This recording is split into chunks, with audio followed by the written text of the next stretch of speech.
Europe 1 Soir Week-end. 19h, 21h, Pascal Delatour du Pin.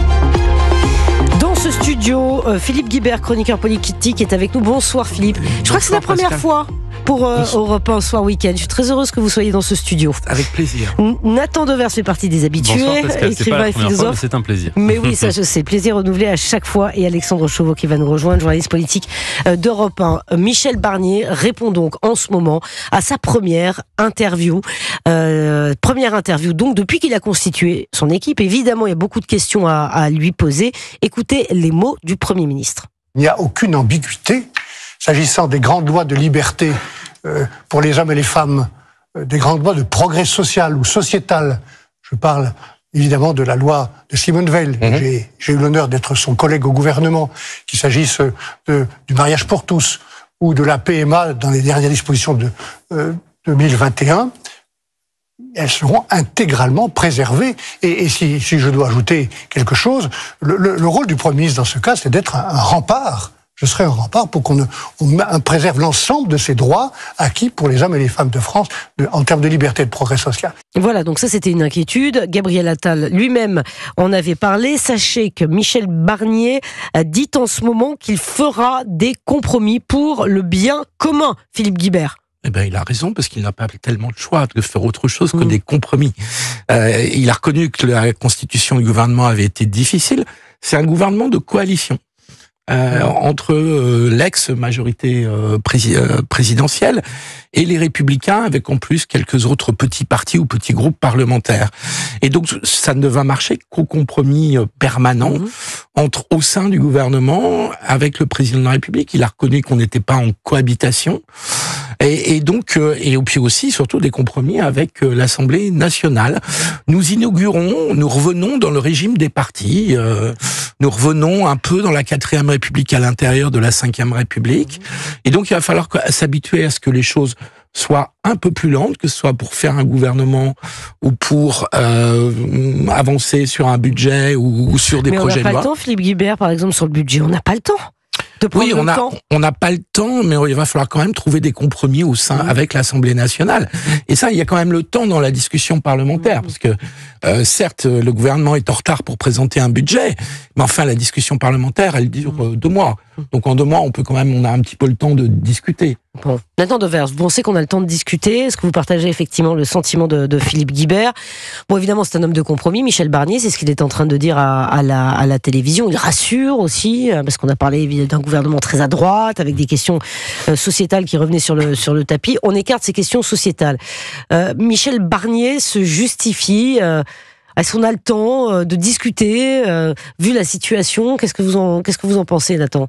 Le problème, c'est à mon avis de discuter avec qui. Oui, je ne doute vrai. pas un seul instant de la qualité des compétences de Michel Barnier, de son désir de servir l'intérêt général, d'être dans une logique d'ouverture, mais à un moment, il ne peut pas décider de l'ouverture tout seul. Et la conjoncture dans laquelle nous sommes, c'est que si ce gouvernement a été difficile à constituer, si son officialisation a à ce point tardé, c'est notamment parce que Michel Barnier a essayé, ici ou là, de recruter des personnalités de gauche et que, évidemment, personne à gauche ne voulait travailler avec lui. Que la discussion parlementaire, je pense qu'on n'a pas besoin de s'aventurer beaucoup dans des paris difficiles en disant que la gauche, de toutes les manières, estime pour l'instant qu'il y a eu un vol de la démocratie, que ces élections lui ont été volées, que c'est elle qui devait être dans ce gouvernement, et donc elle va pas être dans une logique de discussion parlementaire, ce que je peux comprendre du point de vue juste de la stratégie politique. Et il me semble que ce gouvernement est un gouvernement, comme vous le disiez, de coalition, mais c'est absolument pas un gouvernement d'union nationale, dans la mesure où c'est l'un des gouvernements les plus à droite, sinon de la 5e République, en tout cas, de ces dernières années. De ces dernières années, on peut le dire, en tout cas, et que le vrai sujet, je crois, c'est que la mission première de ce gouvernement, si on le remet dans le contexte des élections législatives, c'est qu'on est en sursis face à la victoire du Rassemblement national. Et je ne suis pas sûr. Mais quand je dis ça, j'accuse ni les ministres, ni Michel Barnier. Je décris une conjoncture, à savoir que le président de la République a voulu écarter comme ça la possibilité de nommer une personnalité de gauche. Je ne suis pas sûr que ça serve cette logique du sursis. Michel Barnier qui dit également que la France est dans une situation très grave. Il a tout à fait conscience de l'ampleur de la tâche qui l'attend. Écoutez, nouvel extrait de ce que dit en ce moment Michel Barnier à propos des compromis. On va faire des compromis. cette culture du compromis que je connais assez bien. C'est comme ça que j'ai réussi à réaliser l'unité des 27 pays de l'Union européenne au moment de la négociation du Brexit. C'est comme ça qu'on négocie à Bruxelles ou à Strasbourg, il n'y a pas de majorité au Parlement européen. Il faut l'apprendre, cette culture du compromis c'est pas la compromission, c'est la culture du compromis avec des gens qui ne viennent pas du même endroit, qui ne vont pas forcément au même endroit, mais qui pendant un certain temps font ensemble un compromis pour le progrès du pays, pour servir les gens. Va-t-il y arriver, Michel Barnier? Il va falloir faire preuve de beaucoup de diplomatie, puis donner des gages à chaque fois, non? Oui, mais par exemple, regardez, il a déclaré aussi qu'il n'excluait pas de demander aux plus riches de contribuer à l'effort national. Ce sont ces termes. Ça, c'est une première forme de compromis qui n'amènera peut-être pas la gauche à voter pour des propositions de Michel Barnier, mais qui peut amener certains d'entre eux à s'abstenir, à tout le moins sur certaines mesures. Donc, je trouve qu'il a raison. Et sauf que nous, on n'y est pas habitué. Il a parfaitement raison sur un point qui est qu'on entre dans un système politique avec des règles du jeu politique et parlementaire qui ne sont plus les mêmes que celles que nous avons connues. Vous avez raison, il dit qu'il ne va pas alourdir l'impôt sur l'ensemble des Français, mais les personnes les plus fortunées doivent prendre leur part. C'est-à-dire qu'il donne le ton, là, Michel Barnier. Oui, il a 20 milliards à trouver, juste d'un mot. Il a 20 milliards à trouver, c'est le gouverneur de la Banque de France, François Villeroy de Galhau, qui disait il faut faire 15 milliards d'économies en dépenses, mais que pour vraiment aider et boucler le budget, il faudra aller chercher un peu d'argent dans les grandes entreprises et dans les grandes fortunes. Voilà, il dit aussi les multinationales là, qui vont être mises à contribution. Je doute que la gauche vote contre ça, je doute que le RN vote contre ça. Nathan Devers. Peut-être. Alors, est-ce qu'au moins on pourrait tomber d'accord là-dessus? Est-ce qu'il arrivera à trouver un compromis? Oui, mais ça, en effet, ça confirme ce que je disais tout à l'heure, à savoir que moi, j'ai aucun doute sur le fait que Michel Barnier entend servir l'intérêt général, que lui, il appartient à une école qui n'a pas été très représentée ces dernières années, qui est l'école du gaullisme social et du gaullisme tout court, et qu'évidemment, dans une logique gaulliste, dans la pensée du général de Gaulle, renvoyer dos à dos le capitalisme et le communisme comme deux modèles de société qui ne doivent pas correspondre à la France, mais qu'il faut qu'il y ait une justice sociale et donc une justice fiscale, et que donc à partir de là, l'impôt doit être réparti, et que notamment sur les super profits, sur certaines entreprises, etc., qu'il faille envisager, surtout en temps de crise par rapport à la dette, d'alourdir les impôts pour les personnes très riches. Je trouve ça cohérent que Michel Barnier le propose, et je pense que c'est tout à son honneur. Ensuite, ce qu'il faut quand même voir, c'est que la droite est derrière lui, le macronisme est derrière lui, ce sont deux forces politiques qui n'ont absolument pas intérêt à soutenir ces deux mesures. Et ce que je constate, encore une fois, c'est qu'en dehors de la... Donc ça veut dire qu'il va avoir beaucoup de mal à y arriver. Mais c'est qu'il va avoir beaucoup de mal à y arriver pour une raison simple, c'est que comme il l'a dit lui-même, il est sur la surveillance, sinon de tous les Français, du moins de toutes les formations politiques. Tôt ou tard, le Rassemblement national aura sans doute envie de faire une motion de censure contre lui, parce que s'il échoue, ils auront envie de le faire, et s'il réussit, entre guillemets, il risque de leur faire un peu d'aspirateur, de leur voler des électeurs, parce que quand même, sur certains sujets, on est quand même un gouvernement qui est très très à droite, donc je pense que de toutes les manières, il est sous une surveillance totale, et que j'ai pas l'impression que ce soit un gouvernement très très stable, mais encore une fois, ce n'est pas de sa faute, je vois pas d'autres solutions possibles. Philippe Guibert. Oui, enfin, un gouvernement très à droite, il est à droite, quoi. C'est un gouvernement de droite avec... Non, mais ça, c'est vos sensibilités, chacun... voilà. Non, mais c'est quand même un gouvernement à droite, ça. Oui, il y a une droitisation. C'est un gouvernement qui n'a jamais été aussi à droite sous la 5e. Est-ce que ça... Ah si, non, sous la 5e, vous avez eu en tout cas, bien plus à droite que ça. Sans vouloir jouer les anciens combattants, vous avez eu le gouvernement de Chirac en 86 ou de tout ça. Enfin, non, dans les gouvernements qu'a nommé Emmanuel Macron, c'est indéniablement le plus à droite. Et il peut se rapprocher de certains gouvernements sous Sarkozy. Là, on est d'accord. Mais des gouvernements plus à droite, je crois qu'il y en a eu sous la Ve République.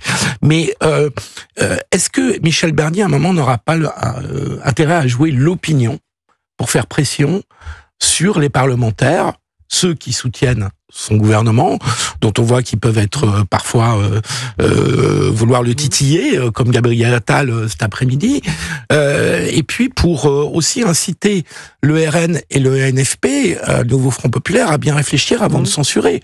Parce que pour censurer Michel Barnier, il va falloir que le Rassemblement national et tout le NFP se mettent d'accord sur un même texte.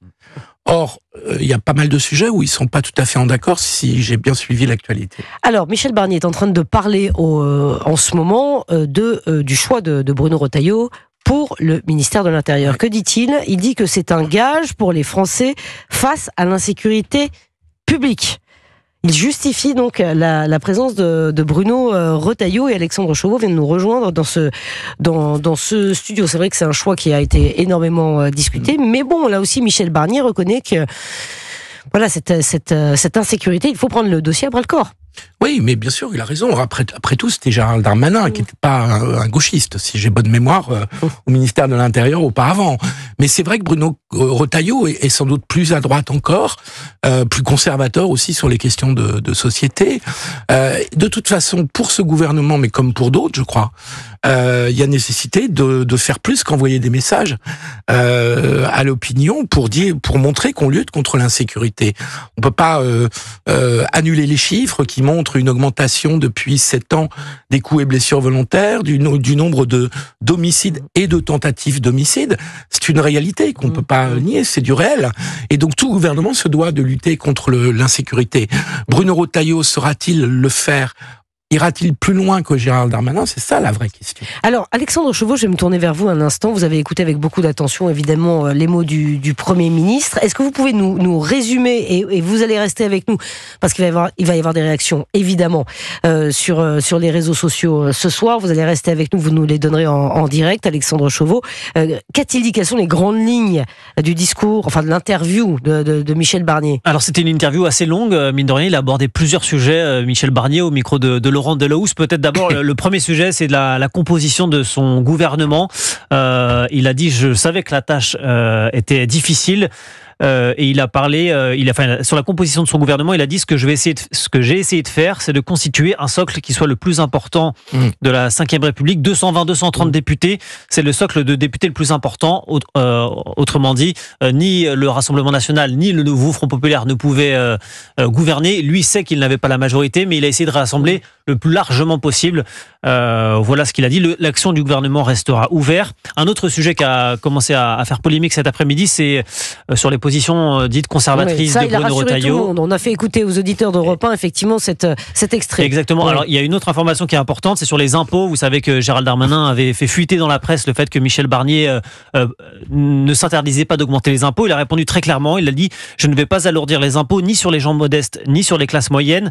Mais Michel Barnier n'exclut pas de faire participer les plus fortunés à l'effort national. Il parle de prélèvements ciblés. Laurent Delahousse lui a posé la question sur le retour de l'ISF. Il a esquivé, mais il a insisté sur l'importance de la... Est-ce qu'il a donné un chiffre ? C'est quoi les... Non, ça c'est... Les super riches. Sur les plus fortunés, il n'a pas donné de seuil à partir duquel...